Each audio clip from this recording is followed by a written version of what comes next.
कैसे टैंक से Israeli force ने गाजा में मचाई है भारी तबाही, कैसे तोप से उड़ाए जा रहे हमास लड़ाकों के घर। यरूशलेम में इजरायली सेना और फिलिस्तीनियों के बीच कैसे हुई भीषण गोलीबारी और कहां पर इजरायल को भेजे जा रहे हैं हथियार और इसको लेकर हुआ विरोध। इजरायल हमास जंग से जुड़ी कुछ और बड़ी खबरें आप देखिए इजरायल वॉर टॉप 9।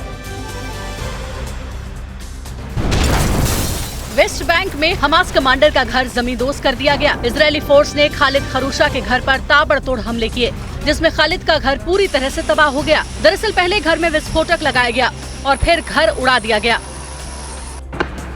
यरूशलेम में इजरायली सेना और फिलिस्तीनियों के बीच जबरदस्त संघर्ष की तस्वीरें सामने आई हैं। दोनों तरफ से आमने सामने की फायरिंग हुई। गोलियों की आवाज से पूरा इलाका थर्रा उठा। आगे बढ़ रहे इजरायली फोर्स को आम लोगों से भारी प्रतिरोध का सामना करना पड़ रहा है। गाजा पड़ोसी शहर अल सबरा पर आज इजरायली सेना ने भीषण बमबारी की। रिहायशी इलाकों को निशाना बनाया गया। कई इमारतें मलबे में ढेर हो गई। चीख पुकार के बीच लोग जान बचाने के लिए भागते नजर आए। खबरें हैं कि इस हमले में कई लोगों की मौत हो गई है।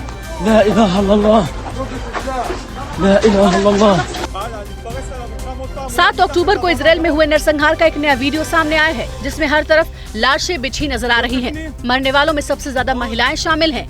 नोवा म्यूजिक फेस्टिवल के दौरान यहां हमास ने इस नरसंहार को अंजाम दिया था।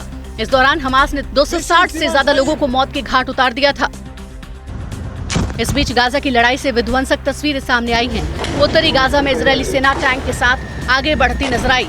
इस दौरान जमकर गोले दागे गए, जिसमें कई इमारतें जमींदोज हो गई। इजरायली सेना की कार्रवाई में आम लोगों के मारे जाने की भी खबर है। इस बीच इजरायली सेना लगातार गाजा में आगे बढ़ रही है। इजरायली फोर्स की तरफ से टैंक से जबरदस्त गोले दागे जा रहे हैं। आईडीएफ ने एक घर को निशाना बनाते हुए तोप से उड़ा दिया। इजरायली सेना का दावा है कि इस घर में हमास के लड़ाके छिपे थे, जो इजरायली सेना पर फायरिंग कर रहा था।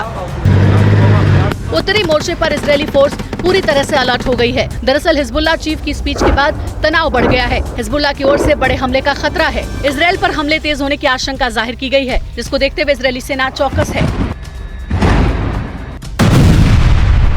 हमास का एक और कमांडर मुस्तफा दलौल इजरायली हमले में मारा गया। मुस्तफा दलौल सबरतेल अल हवा बटालियन का हेड था। आज गाजा पट्टी में दलोल के ठिकाने पर इजरायली सेना ने जबरदस्त हमला किया, जिसमें मुस्तफा दलौल की मौत हो गई। ऑकलैंड पोर्ट से इजरायल भेजे जा रहे हथियारों का जबरदस्त विरोध हुआ है। पोर्ट पर पहुंचे लोगों ने युद्ध के खिलाफ नारेबाजी की, जिसके बाद हथियारों से भरे जहाज को रोक लिया गया। लोगों का कहना है कि अमेरिका इजरायल को हथियार भेजकर फिलिस्तीन के खिलाफ जुर्म कर रहा है।